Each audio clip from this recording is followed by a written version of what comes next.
Halo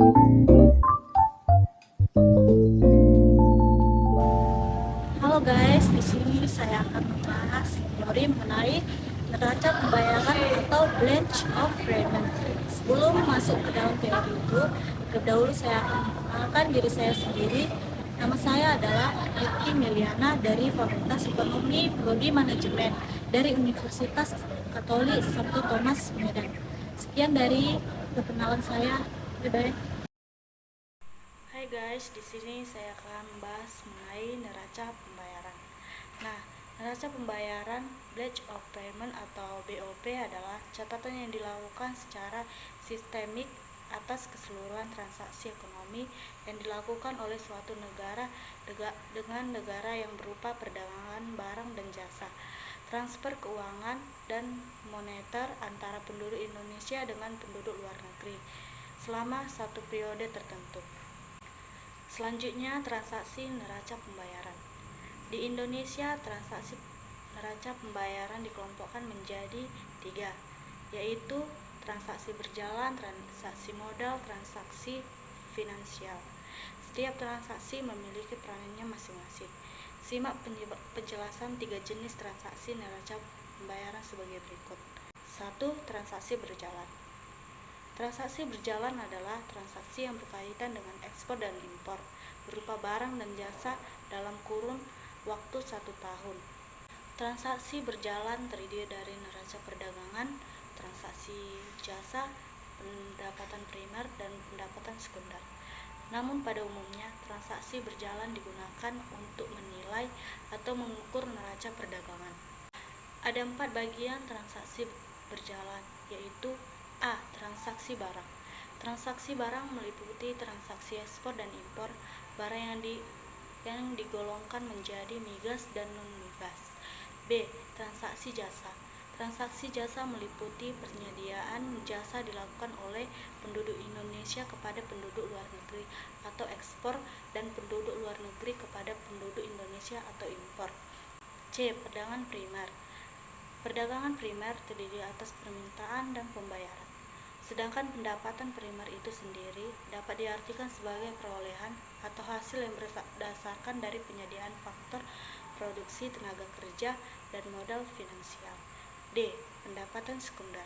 Pendapatan sekunder terdiri atas penerimaan dan pembayaran yang termasuk ke dalam pendapatan sekunder berupa transfer penghasilan atau remitansi, TKA atau TKI, dan transfer lainnya atau hadiah, hibah, jasa, uang.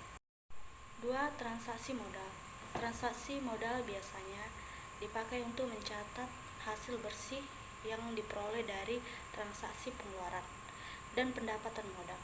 Transaksi modal terdiri dari aset tetap dan hibah investasi. Sebagian besar transaksi modal berupa transfer modal. 3. Transaksi finansial. Transaksi finansial adalah transaksi yang memberitahukan perubahan kepemilikan aset dan kewajiban finansial luar negeri dalam waktu satu periode. Adapun kategori-kategori yang ada di transaksi finansial yaitu investasi langsung, investasi portofolio, derivatif finansial, dan investasi lainnya.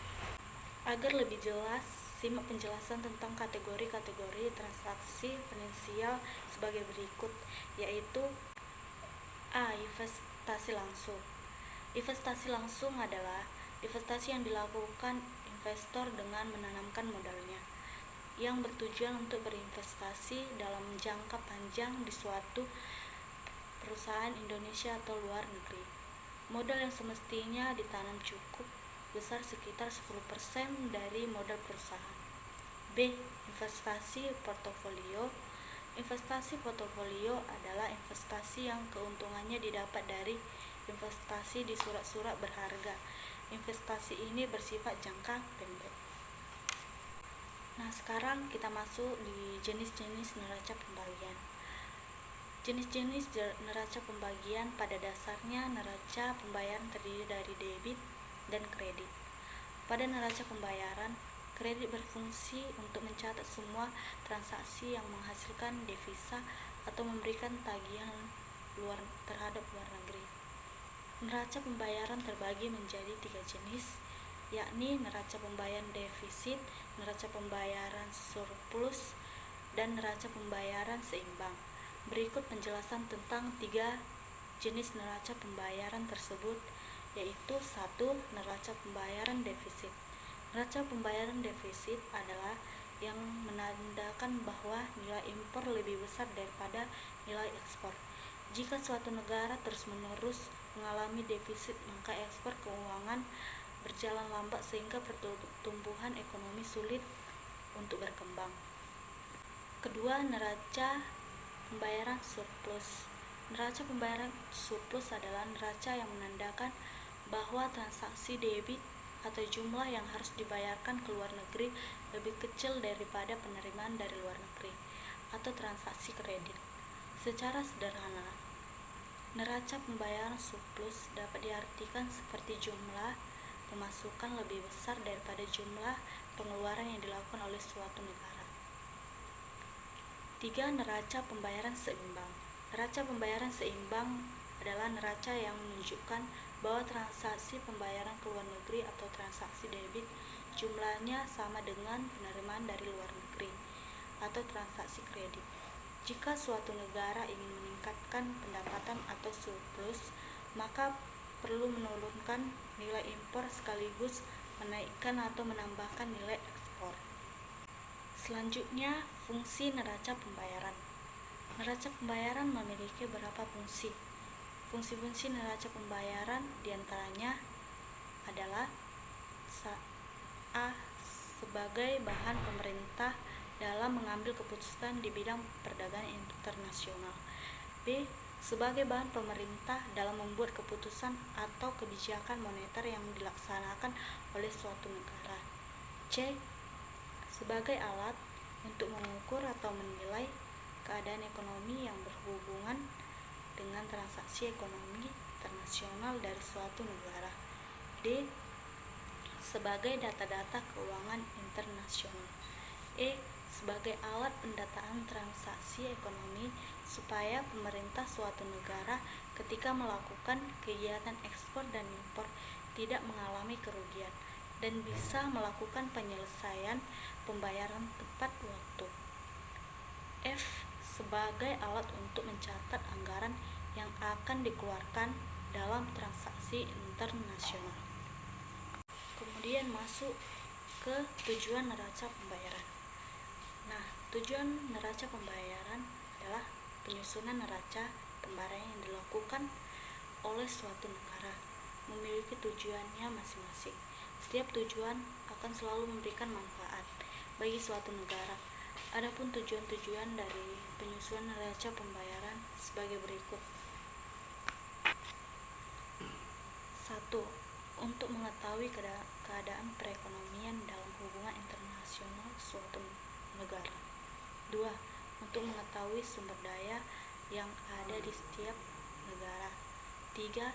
Untuk mengetahui besarnya anggaran devisa yang diperlukan dalam transaksi ekonomi internasional. 4.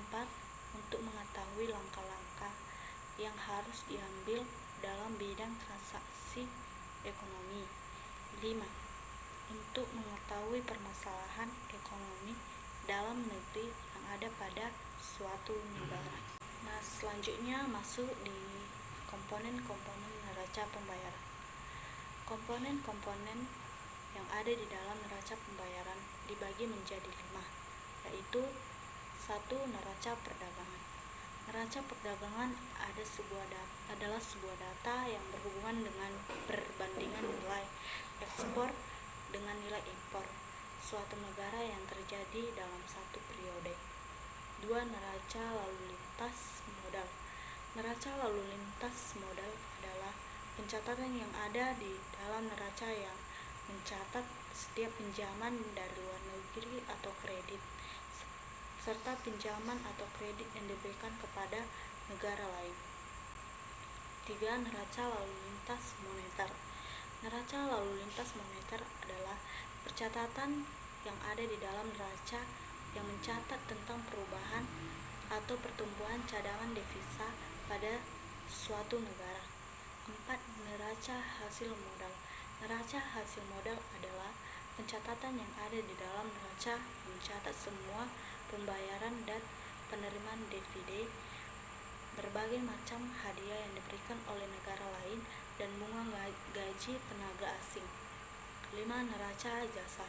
Neraca jasa adalah pencatatan yang ada di dalam neraca yang mencatat transaksi jasa yang dilakukan suatu negara dan diterima oleh negara lain selama 1